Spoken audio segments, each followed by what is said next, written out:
Aleluya, gloria al Señor. Ayer tuvimos un día, el viernes tuvimos un día hermoso de bautismos. Muchos hermanos subieron al puerto de la Cruz. Echamos de menos a otros que no pudieron subir. Pero sea como sea, tuvimos un día muy bonito, un día completo, un día hermoso. Sé que algunos han venido enfermos del estómago. No es mi caso, gracias a Dios. Pero sé que algunos a lo mejor comieron más de la cuenta. Y ahora pasa factura, ¿no? Pero bueno. Amén, hermanos. Gloria al Señor. Estamos preparados para recibir la palabra, ¿sí? Amén.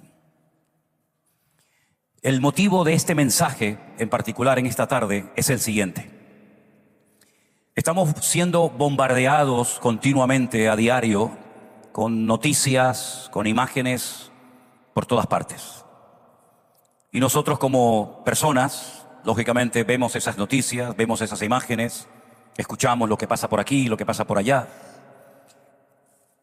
Y uno de los objetivos que tengo con este mensaje en esta tarde, a través del cual ustedes van a recibir, yo creo que una información muy necesaria, es que la iglesia tenga un criterio propio y las ideas claras. Nuestra fuente de información no es la televisión, no es internet, no son los políticos de turno. Nuestra fuente de información fidedigna es la Biblia, es la palabra del Señor. Y hay cosas que la Biblia dice que pueden resultarnos, digamos, duras o difíciles, incluso hasta de entenderlas. Pero no nos olvidemos de que la Biblia no es un libro que está caducado. Lo que Dios prometió, lo que Dios dijo, sigue en pleno vigor. Y para nosotros la Biblia es, si no el pilar fundamental de nuestra fe, que es el Señor Jesucristo, es el fundamento de nuestra fe. Porque a través de la palabra de Dios podemos conocer la mente, el corazón, la esencia de nuestro Dios, sus gustos, sus preferencias, qué es lo que demanda, qué es lo que espera de todos y de cada uno de nosotros como hijos de Él, qué es lo que le agrada, qué es lo que le irrita, qué es lo que le molesta. La Biblia es un libro tremendamente completo y fundamental para la vida, crecimiento y desarrollo de cualquier creyente que se proponga en serio, pues servir al Señor y estar bien preparado, como dice la Biblia, para poder presentar respuestas con mansedumbre y reverencia cuando nos hagan preguntas. Y por eso en esta tarde este mensaje lo he titulado, no soy muy bueno para los títulos, lo reconozco. A lo mejor para otras cosas soy un poquito mejor, pero para poner títulos soy muy malo, créame. Pero se me ocurrió poner al mensaje de hoy antisemitismo o algo así como ¿hay antisemitismo en la iglesia? Claro, habría que definir lo que es el antisemitismo, que es una palabra que estamos oyendo mucho últimamente.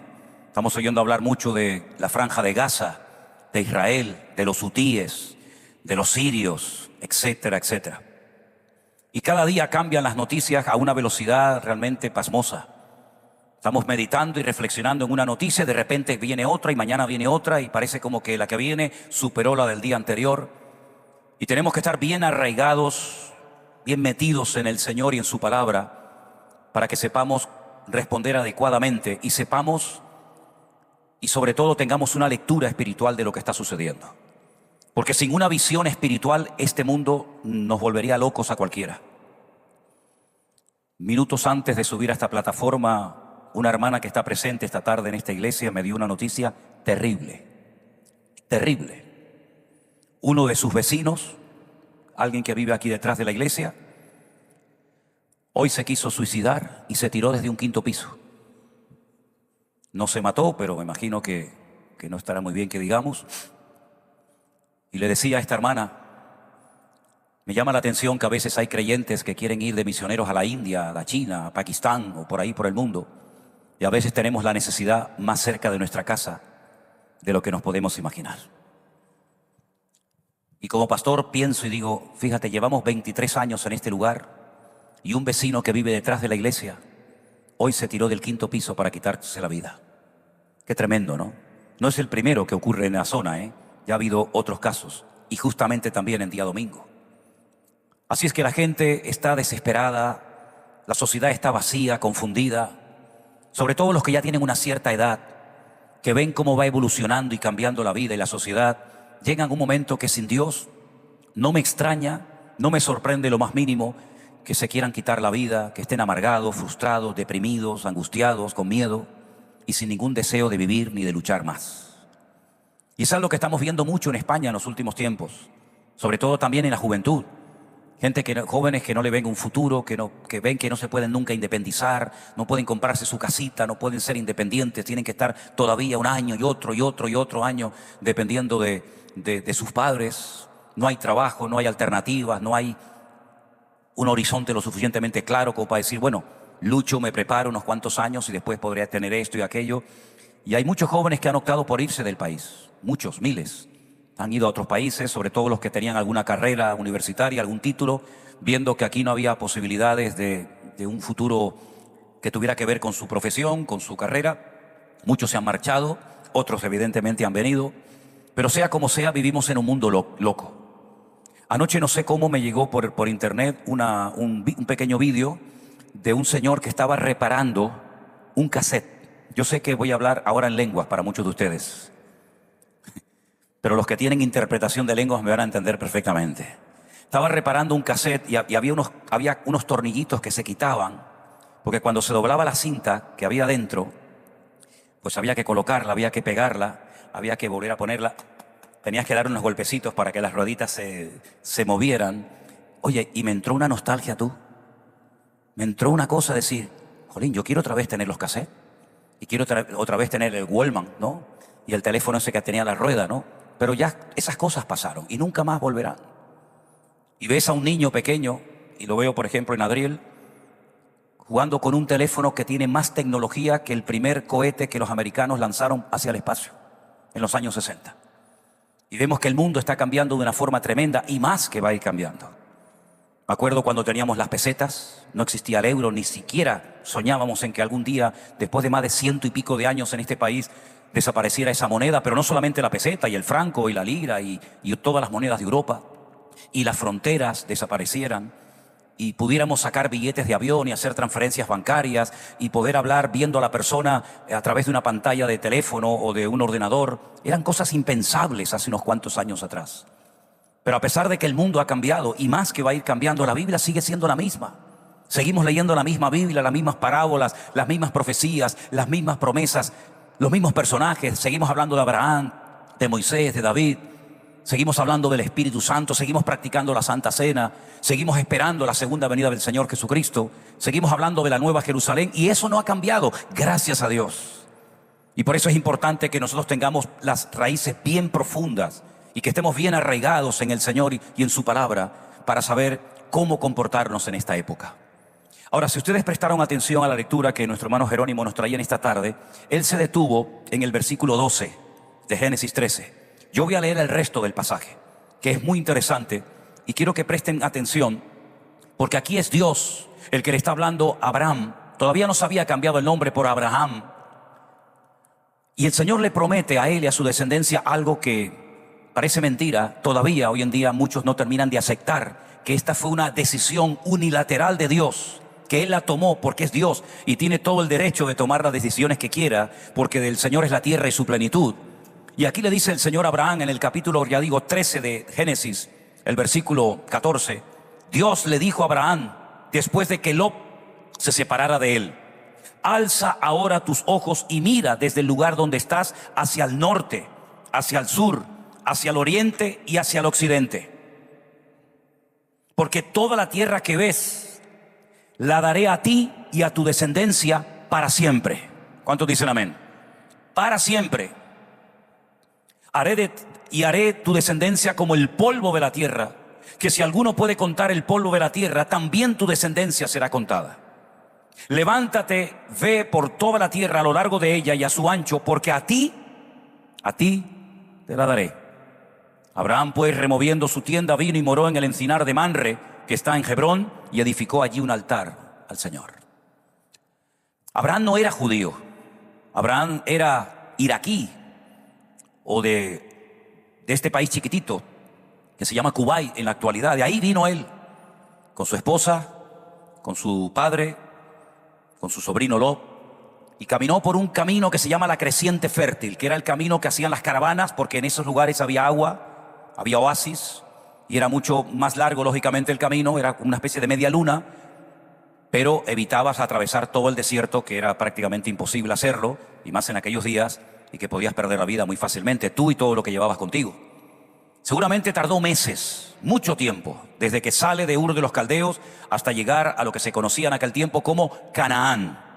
Todavía no se hablaba de Israel, todavía no se hablaba de la tierra que fluye leche y miel, sino de Canaán, es decir, donde vivían los cananeos, que eran los descendientes de uno de los hijos de Noé.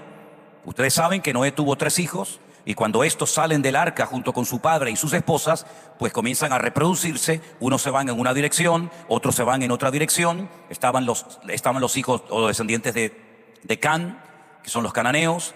Estaban los descendientes de Jafet y estaban los descendientes de Set. Y así se pobló toda la tierra. Y es interesante ver hacia dónde fueron sus hijos, porque así podemos ver de dónde vienen las naciones, ¿verdad? Unos se fueron en dirección a África, otros a Oriente Medio, otros se fueron en dirección a Europa.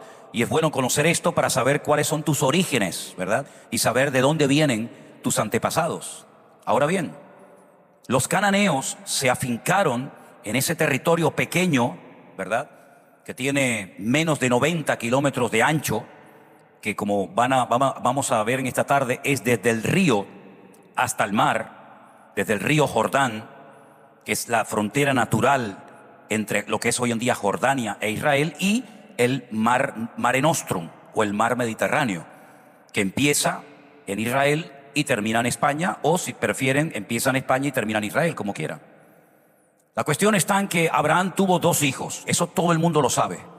Pero de esos 2 hijos, el que Dios escogió para que fuera su heredero fue a Isaac, el que tuvo con su esposa Sara, porque él había recibido una promesa de que tendría un hijo que podría heredar toda su fortuna, y viendo que el hijo no venía porque él era ya muy anciano, su esposa también, pues tuvo una relación, digamos, extramatrimonial, aunque en aquellos tiempos parece que se permitían ciertas cosas, con una criada de su esposa llamada Agar, que era de origen egipcio, no era árabe, era egipcio, de Egipto. Los egipcios no son árabes. Y ese hijo nació y se llamó Ismael. Y la Biblia lo define en hebreo con los siguientes términos: Pere Adán. Dice, será un Pere Adán. Pere Adán significa, en el orden que lo voy a decir, salvaje hombre. No un hombre salvaje, sino que prevalece la naturaleza, el carácter, la esencia de ese personaje. Será un salvaje humano, un salvaje hombre, un Pere Adán. Cuando llega a una edad, la Biblia nos enseña que Abraham recibe la orden de tener que expulsar a este hijo, Ismael, al cual lógicamente él amaba, junto con su esposa Agar. Y él tiene otro hijo que se llamó Isaac, el hijo de la promesa. La palabra Isaac, Yishak en hebreo, tiene al principio del nombre una letra muy pequeña que se llama la letra Yod, que cuando se coloca en esa posición, habla de futuro, es decir, el que te hará reír en el futuro, ¿de acuerdo? Ese fue el hijo que tiempo más tarde Abraham llega al monte Moriah y está a punto de sacrificarlo, pero todos conocemos el resto de la historia. Entonces, la descendencia de Abraham pasa por Isaac, después pasa por Jacob, y a continuación por todas las tribus de Israel, que ya todos las conocemos, ¿verdad? Isaacar, Zabulón, Benjamín, Gad, Aser, Manasés, etcétera, etcétera. El Señor le prometió a Abraham, a él y a su descendencia, ese territorio en particular, lo que hoy en día conocemos como Israel, el pueblo de Israel. No siempre fue fácil vivir en aquel lugar. De hecho, no es fácil vivir en aquel lugar. Abraham tuvo que descender a Egipto un tiempo para buscar alimentos y sobre todo agua, porque en Canaán había escasez y sus animales se morían. Después de un tiempo, la Biblia nos enseña que también sus descendientes tuvieron que volver otra vez a Egipto a buscar comida en la época de José. Después de 400 años en Egipto, viviendo allí, no todos los 400 años fueron como esclavos, pero mucha parte sí, vuelven otra vez rumbo a la tierra prometida, y todos conocemos el resto de la historia, con Moisés, que los saca, cruzan el mar Rojo y los lleva casi hasta la frontera de la tierra prometida, y él muere en un monte en el país de Jordania, y dice que ese monte se llama el monte Nebo. El monte Nebo significa en árabe el monte del profeta, porque profeta en hebreo se dice Naví, y en árabe el monte Nebo. Y allí murió allí Moisés. Y entran a la tierra prometida, ya se llama así, la tierra que fluye leche y miel, con un tal Josué. Y repito, no siempre fue fácil para los descendientes de Abraham vivir en aquel territorio. Aquel territorio, cuando ellos entran, está habitado. Está habitado por gente que tienen sus territorios, pero han decidido también apropiarse de ese lugar.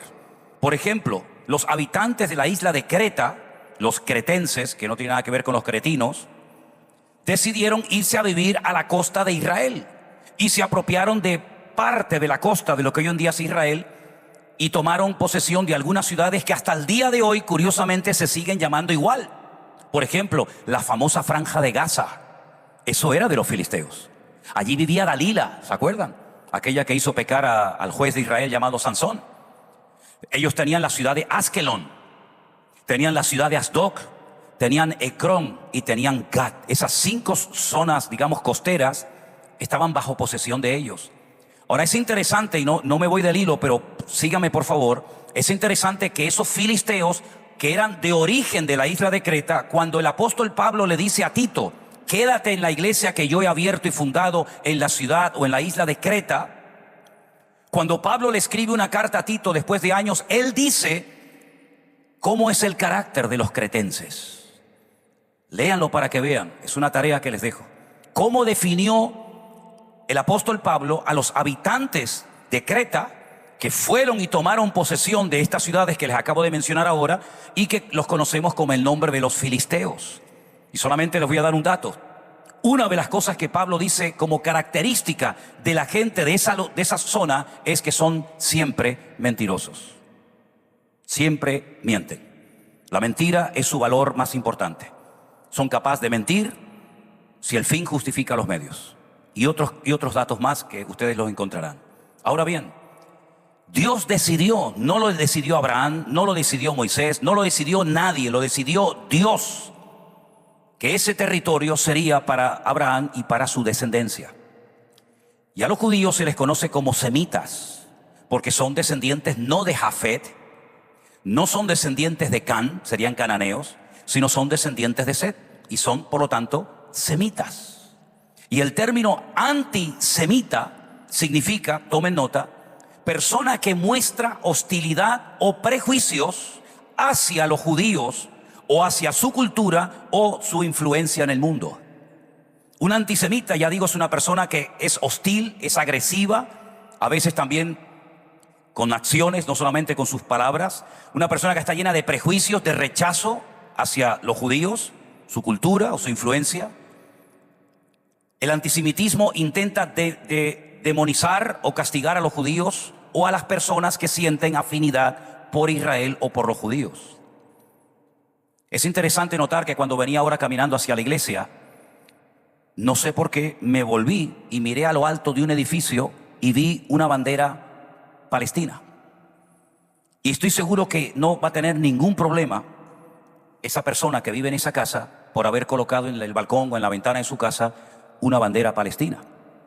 Pero si tú o yo o cualquiera de nosotros se nos ocurre poner una gran bandera, por ejemplo, de Israel en la ventana de tu casa, en tu coche o en donde sea, probablemente más de una persona te va a criticar, te va a insultar o te va incluso hasta agredir. Ahora, lo curioso es que se habla, por ejemplo, de Palestina sin conocimiento de causa. Por ejemplo, si ustedes observan la bandera palestina, ¿alguien sabe cómo es la bandera palestina? Si puedes buscármela ahí en internet, pon bandera palestina y me la pones un momentito aquí, te lo agradezco. La bandera palestina tiene 3 colores. Tiene el color negro, el blanco y el verde. Y luego tiene así como un triángulo rojo. Pero no tiene estrella. Es exactamente igual que la bandera de Jordania. La bandera de Jordania y la bandera de los palestinos es exactamente igual, los mismos colores, en la misma posición, con la diferencia de que la bandera de Jordania tiene una estrella y la bandera de Palestina no tiene ninguna estrella. Pregúntale a los que ponen en sus habitaciones o van a cualquier manifestación pro-Palestina que te explique por qué la bandera palestina tiene estos 3 colores. ¿Qué representan cada uno de ellos? Alguien hace poco me mandó un estudio acerca de los famosos 4 jinetes del Apocalipsis, tratando de encontrar ahí una explicación de la bandera palestina, ¿no? En los caballos del Apocalipsis. Pero no voy a ir por ahí. Pero permítame decirles que cada una de esos colores de la bandera palestina representa un califato. Ahora diré lo que es un califato. El color negro representa al califato abasí. El color blanco representa al califato de los omeyas. Y el color verde representa al califato de los jatemí. ¿Tenemos la bandera?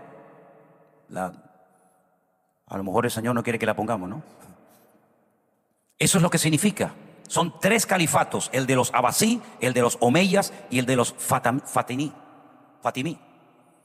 Un califato es un sistema de gobierno que lo lidera un califa y que se considera el sucesor o el representante del profeta Mahoma. Y tiene todo el poder religioso, civil y militar. Quiero decirles para vuestra información que en España hubo un califato, en la ciudad de Córdoba, desde el 929 hasta el 1010 después de Cristo. Ahí la tienen la bandera. Vale, quítala porque es demasiado exagerado. Quita. Vale. Pero ¿se dan cuenta los tres colores? El sueño de muchos a lo largo de la historia ha sido extender un califato en todo el mundo. Por supuesto, también volviendo a apropiarse de lo que ellos llamaban el Andalus. El Andalus es lo que llamamos nosotros la península o la península ibérica. Porque en el Islam se considera que todo territorio que en un momento determinado perteneció o estuvo bajo la influencia o bajo el poder del Islam tiene que volver a ser recuperado para la honra del profeta y del Islam. Por eso el sueño de muchos es volver a recuperar las tierras que perdieron, aunque el sistema de califato fue abolido en el año 1924, cuando el Imperio Otomano se disuelve y ahí nace, digamos, Turquía. Muchos de ellos siguen soñando con que algún día en Europa y en Oriente Medio y en muchas naciones de la tierra haya un califa, haya un líder que tenga en sí mismo todo el poder militar, político, civil, religioso, y el mundo se rija no por la Biblia, no por los principios y valores que hemos tenido durante siglos en este continente o en nuestras vidas, sino única y exclusivamente por las leyes del Corán y por el profeta Mahoma. Ahora bien, es increíble ver cómo hay creyentes que todavía no tienen claro lo que está sucediendo, porque no tienen un conocimiento de la palabra del Señor. Se olvidan de que ese territorio le pertenece a los descendientes de Sem, es decir, a la descendencia de Abraham, que son los hijos de Israel. Y no solamente lo dice aquí, sino que cuando cruzan el río Jordán, porque lograron cruzar el río Jordán en la época de Josué, escuchen estas palabras tremendamente interesantes que dicen así: mi siervo Moisés ha muerto, levántate y pasa el Jordán, tú y todo tu pueblo, a la tierra que yo les doy a los hijos de Israel. No a los hijos de Ismael. Los hijos de Ismael son los árabes, que son tremendamente ricos, tienen millones de metros cuadrados. Son casi las naciones más ricas de la tierra. Vean cómo viven los descendientes de Abraham y son multimillonarios, no les falta de nada. Tienen vastos territorios, tienen petróleo, viven como nadie vive en el mundo. Es decir, Dios no se olvidó de los descendientes de Ismael. Dios también prosperó y bendijo a las naciones árabes, ya lo creo. Pero el país de Israel es tan pequeño, tan insignificante, que si ustedes ven un mapa, ni siquiera se puede poner el nombre Israel dentro, sino que siempre se pone fuera de lo pequeñito que es. Y ese lugar tan pequeño, que es una encrucijada, ¿verdad?, es el que Dios ha decidido darle, como dice aquí, a los hijos de Israel. Yo os he entregado, como lo había dicho a Moisés, todo lugar que pisare la planta de vuestro pie. Por eso le dice, si quieres tomar posesión de este país pequeñito, pero que al fin y al cabo es el que les tocó a ustedes en heredad, tienen que pisarlo, tienen que conquistarlo, tienen que tomar posesión de él. Y dice aquí algo muy interesante, porque aquí están las fronteras bíblicas, no las fronteras que marcó la ONU, no las fronteras del 48, 47 o 67, no, las fronteras bíblicas. Tenemos que saber desde dónde hasta dónde tiene derecho esta gente a estar allí. Presten atención, dice el Señor, versículo 4, desde el desierto y el Líbano. Ahí menciona la Biblia el Líbano. El Líbano nunca ha sido de Israel, pero según la Biblia, algún día el Líbano también tiene que formar parte del territorio de Israel. Desde el desierto y el Líbano hasta el gran río Éufrates. Yo no sé ustedes cómo están de geografía, pero el río Éufrates, ¿dónde está, hermanos? El río Éufrates junto con el Tigris está en Mesopotamia. Está en lo que hoy en día ocupa el territorio de Irak, la antigua Babilonia. Es decir, que el Señor les prometió a este pueblo, a esta gente, desde el desierto hasta Irak, tomando también en cuenta lo que sería hoy en día Jordania y tomando también en cuenta lo que es el Líbano. Un territorio enorme que nunca lo pudieron tener bajo control, pero esas son las fronteras bíblicas que el Señor ha establecido para este pueblo, para esta gente. Desde el desierto y el Líbano hasta el gran río Éufrates, toda la tierra de los heteos, hasta el gran mar, es decir, hasta el Mediterráneo, donde se pone el sol, será vuestro territorio. Nadie te podrá hacer frente en todos los días de tu vida. Como estuve con Moisés, estaré contigo. No te dejaré ni te desampararé. Esfuérzate y sé muy valiente, porque tú repartirás a este pueblo por heredad la tierra, la cual juré a sus padres que se la daría. Solamente esfuérzate y sé muy valiente para cuidar de hacer conforme a toda la ley que mi siervo Moisés te mandó. No te apartes de ella ni a diestra ni a siniestra, para que seas prosperado en todas las cosas que emprendas. Nunca se apartará de tu boca este libro de la ley, sino que de día y de noche meditarás en él, para que guardes y hagas conforme a todo lo que en él está escrito, porque entonces harás prosperar tu camino y todo te saldrá bien. ¿Cuántos dicen amén? Y termino con el 9. Mira que te mando que te esfuerces y seas valiente. No temas ni desmayes, porque el Señor tu Dios estará contigo a donde quiera que vayas. Eso no lo escribió la ONU. Eso no lo han decidido 4 rabinos en una habitación a escondidas. Eso ni siquiera lo decidió ningún político. Ni siquiera la iglesia cristiana dijo, bueno, vamos a darle este territorio a ellos, sino que es una decisión unilateral de Dios. Dios fue el que repartió al principio de los tiempos pedazos de tierra, zonas, para que las 70 naciones que se registran en el libro del Génesis supieran desde dónde hasta dónde podían vivir. Si les interesa a ustedes este tema, que a mí es un tema muy apasionante, vean las 70 naciones que menciona la Biblia y dónde vivían cada una de ellas. Y todas tenían recursos naturales, y todas tenían fuentes de aguas, y todas tenían mucho terreno para poder criar a sus familias, sus ganados, y para poder plantar y sembrar. Y lógicamente también al pueblo de Israel Dios decidió darle un trozo de la tierra que es de él, porque la tierra no es del hombre, la tierra es del Señor. ¿Cuántos dicen amén? Vuelvo a repetir el salmo que dice: de Jehová es la tierra y su plenitud. Y Dios, como el dueño de la tierra, decide repartir, como cuando un padre muere o está en vida, darle a sus hijos la parte de la herencia que le corresponde. Lo vemos en la parábola del hijo pródigo, cuando dice la Biblia que él les, plural, les repartió los bienes, tanto a uno como a otro, tanto al menor como al mayor. Dios también repartió su mundo, el que había creado, a las 70 naciones, que lógicamente eran las únicas que existían en aquel momento, pero que se fueron extendiendo con el paso del tiempo. ¿Cuál es el problema? Cuando una nación no está contenta con lo que tiene y quiere apropiarse de lo que tiene el otro, y eso se llama envidia. Cuando yo no estoy contento con el territorio, con la zona que Dios me ha dado, y quiero lo del vecino. Y entonces ahí vienen las guerras, ahí vienen las invasiones, ahí viene quién es el más fuerte, etcétera, etcétera. Hace aproximadamente ya como 19 o 20 años, Israel decidió entregarle a los palestinos un territorio hermosísimo. Un territorio que lo conocemos como la Franja de Gaza. Un territorio donde vivían judíos, donde habían enterrado a sus seres queridos, donde había colegios, hoteles, universidad, playas maravillosas, para que pudieran vivir en esa zona los pocos palestinos que había en aquel momento allí. Se fueron reproduciendo y pasaron del año 1948, de ser aproximadamente 150.000, a ser en la actualidad más de 2,5 millones. Y no solamente tienen esa zona, sino que tienen otras regiones y tienen otras partes. Durante años y años recibieron millones y millones y millones de dólares de todas las naciones de la tierra, incluida la Comunidad Económica Europea, incluido por supuesto España, que dicho sea de paso, España es uno de los países más antisemitas, si no del mundo, por lo menos sí de Europa. Tenemos un gobierno, tenemos un país, tenemos un presidente que es totalmente antisemita, antijudío, y que no quiere bajo ningún concepto que ese pueblo siga estando allí. Y vemos cómo hay un eslogan que ha sustituido al famoso Heil Hitler de la Segunda Guerra Mundial. El eslogan hoy en día que todo el mundo cacarea y todo el mundo canta sin saber lo que están diciendo es: Palestina libre desde el río hasta el mar. La pregunta es: ¿libres de qué?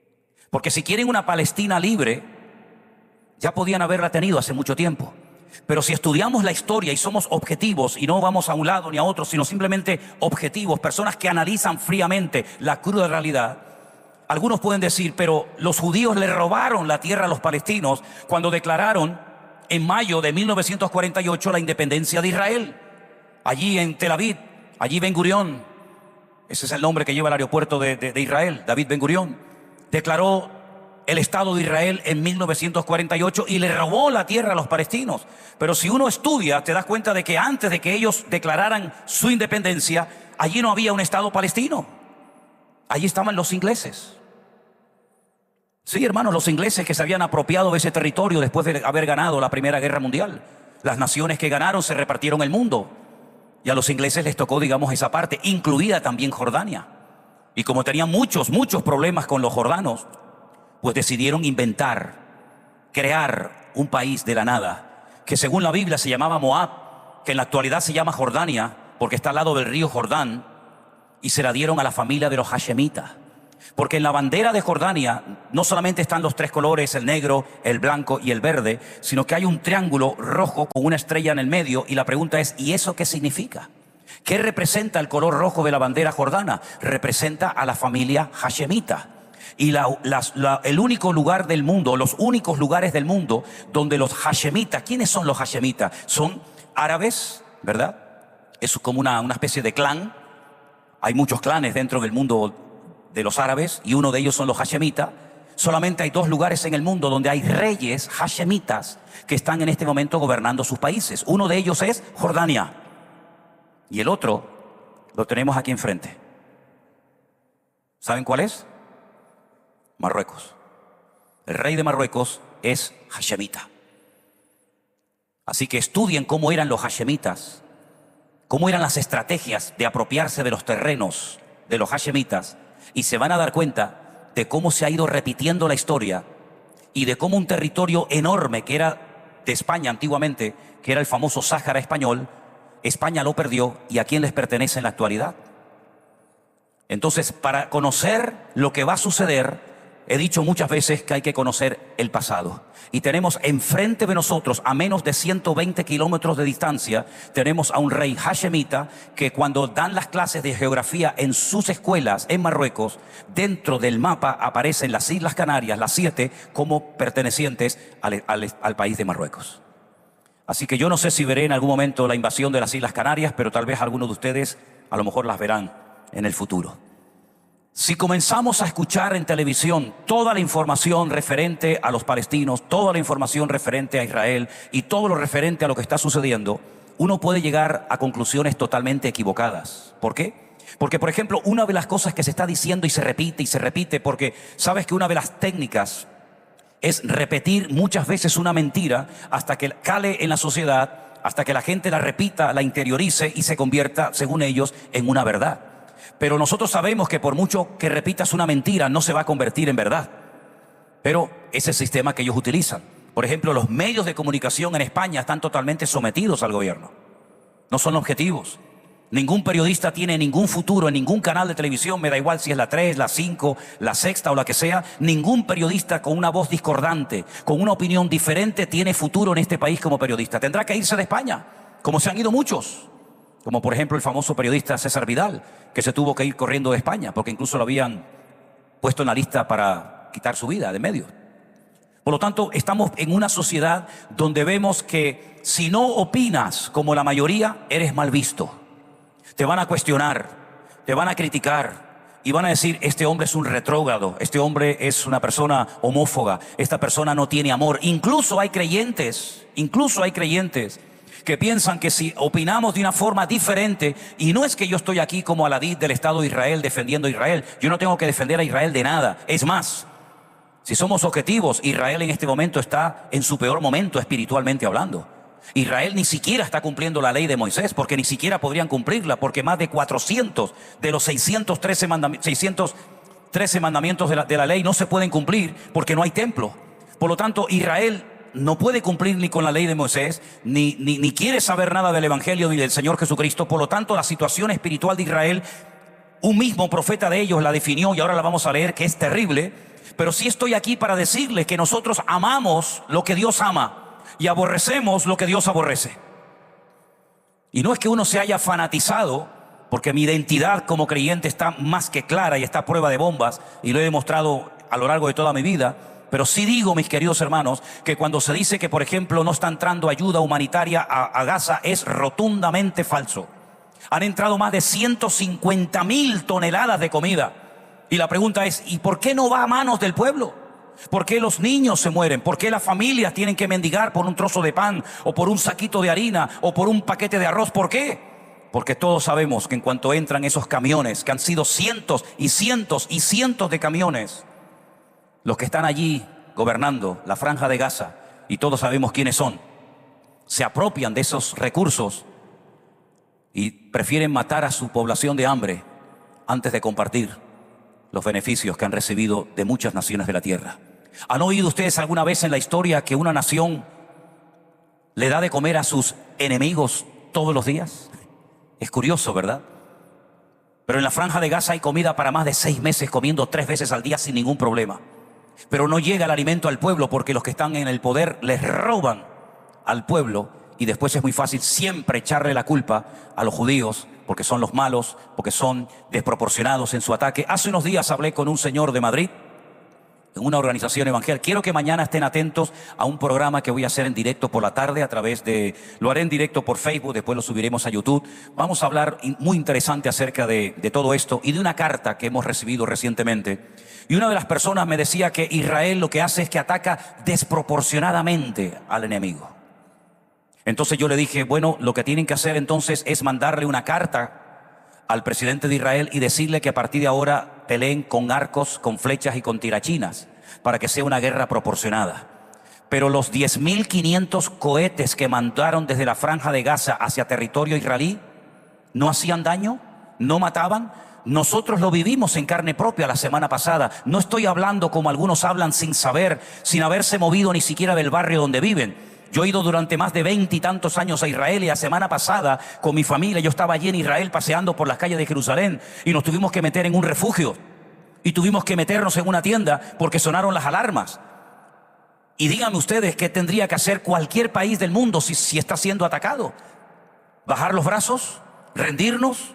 ¿O tendríamos que pelear para que no vuelva a ocurrir la tragedia que ocurrió, por ejemplo, el día 7 de octubre, donde en menos de una hora 1.200 personas civiles, y eso es un delito de lesa humanidad? Es decir, cuando se ataca a la población civil, eso es un delito muy grave, porque esa población civil no tiene posibilidades de defenderse. Que un ejército ataque a otro ejército y que se maten entre ellos, eso es otro tema.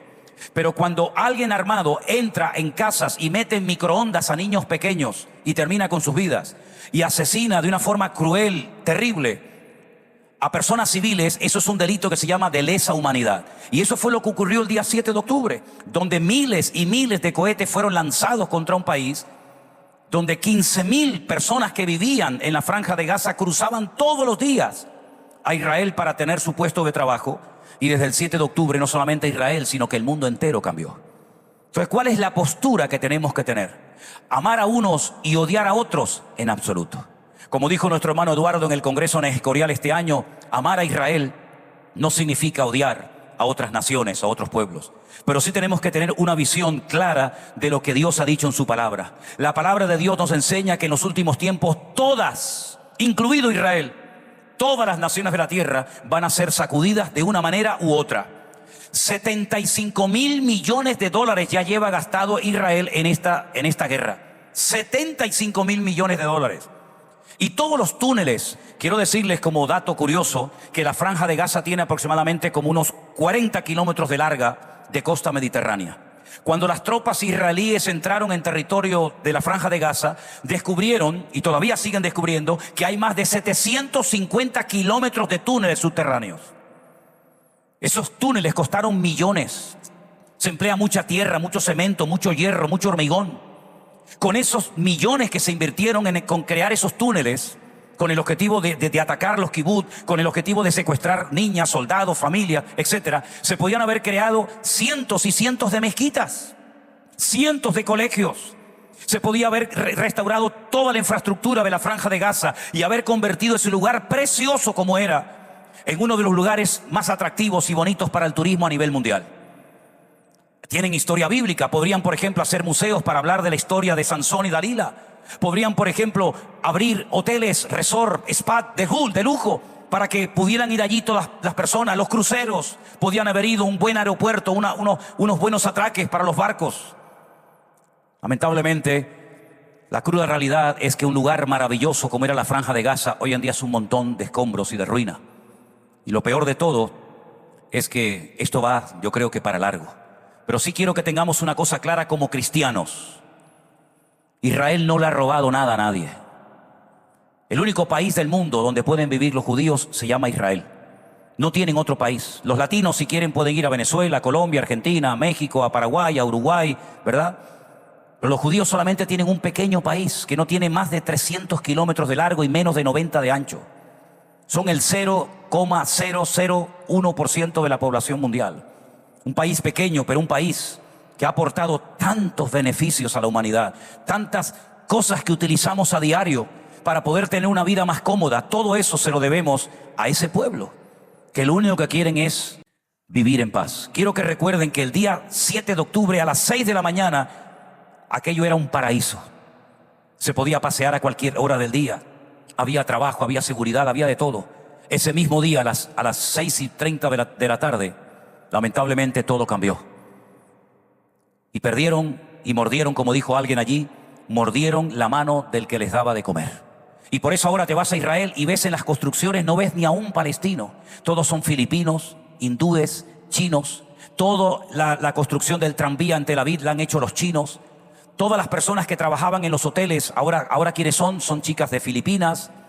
¿Por qué? Porque ya lamentablemente se ha perdido la confianza. Esa confianza que dio de comer y trabajar a miles y a miles de personas durante tanto tiempo. Ahora, la iglesia no tiene que caer en la trampa de lo que está tratando de meternos en la cabeza el mundo. Los palestinos son los buenos y los judíos son los malos. Me hace mucha gracia, por no decir tristeza, cuando veo en manifestaciones pro-palestinas banderitas de los 7 colores. Si estos ignorantes supieran que si uno de ellos pone su pie dentro de ese territorio, te prenderían fuego y te tirarían de un 5.º piso abajo, no se les ocurriría nunca más mezclar una causa con otra. Condenar al que ha sido atacado es la injusticia más grande del mundo. En ese lugar donde hemos estado recientemente, hay hermanos nuestros que nos piden oración. Los invitamos el otro día al hotel donde nos quedábamos y nos decían los hermanos, ¿por qué el mundo no nos quiere? ¿Por qué siempre somos los malos de la película? Nos echaron la culpa en la época de la Edad Media, en la peste negra, porque decían que fue por culpa de los judíos que la gente moría por la peste negra en Europa.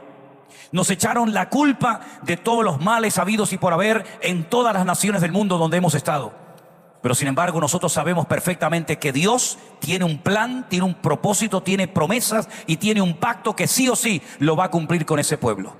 Porque Dios no es como un hombre que promete y después no cumple o se olvida o hace todo lo contrario a lo que había prometido. Nuestro Dios no actúa de esa manera. Él no es hijo de hombre para que se arrepienta. Él cuando promete y establece algo, Él lo va a cumplir. Y sabemos que Israel va a entrar en un periodo muy duro. La Biblia lo llama el tiempo de angustia de Jacob o el día del Señor, donde van a ser sacudidas pues todas las instituciones, lo político, lo religioso, lo económico, etcétera, etcétera. Pero ¿cuál es entonces el motivo por el cual todavía, y digo esto con dolor en mi corazón, todavía no ha habido un quebrantamiento